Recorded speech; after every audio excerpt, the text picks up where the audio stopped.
রামু নামে একটি ছেলে একটি ছোট গ্রামে থাকত। সে খুব হুঁশিয়ার এবং বুদ্ধিমান ছিল, কিন্তু অলস ছিল। তার মা-বাবা তাকে সবসময় বোঝাতেন যে সময়ের সঠিক ব্যবহার করো, না হলে পস্তানো লাগবে।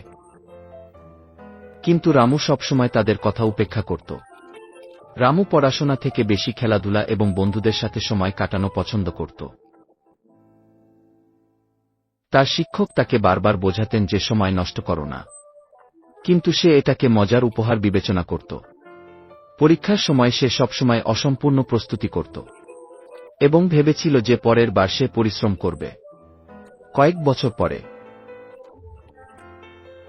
রামুর স্কুল শেষ হয়ে গিয়েছিল। তার সব বন্ধু ভালো চাকরি এবং উচ্চশিক্ষার জন্য বড় শহরে চলে গিয়েছিল। কিন্তু রামুর কাছে কোনো বিশেষ দক্ষতা ছিল না, কারণ সে তার সময়ের সঠিক ব্যবহার করেছিল না।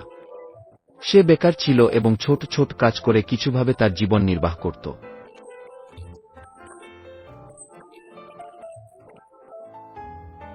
একদিন রামু তার পুরনো বন্ধুদের সাথে দেখা করল। তারা সবাই ভালো চাকরি এবং সুখী জীবন যাপন করছিল। তারা রামুর কাছে প্রশ্ন করল, তুমি তোমার সময় কিভাবে ব্যবহার করেছ? রামুর কোনো উত্তর মাথায় আসে না। সে প্রথমবার অনুভব করল যে সে তার সময় নষ্ট করেছে এবং আজ সে এর ফলাফল ভুগছে। রামু একই দিন সিদ্ধান্ত নিল যে এখন সে তার বাকি জীবনকে উন্নত করবে। সে তার সময়ের সঠিক ব্যবহার শুরু করল।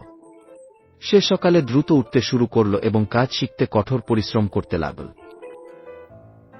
এবং ধীরে ধীরে সে একটি নতুন দিকের পথে পা বাড়াল।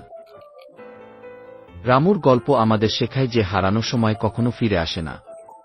যদি আমরা সময়ের মূল্য না বুঝি, তাহলে জীবনে কেবল পস্তাবা পাব। তাই সময়ের সদ্ব্যবহার করো এবং তোমার জীবনকে সফল করো।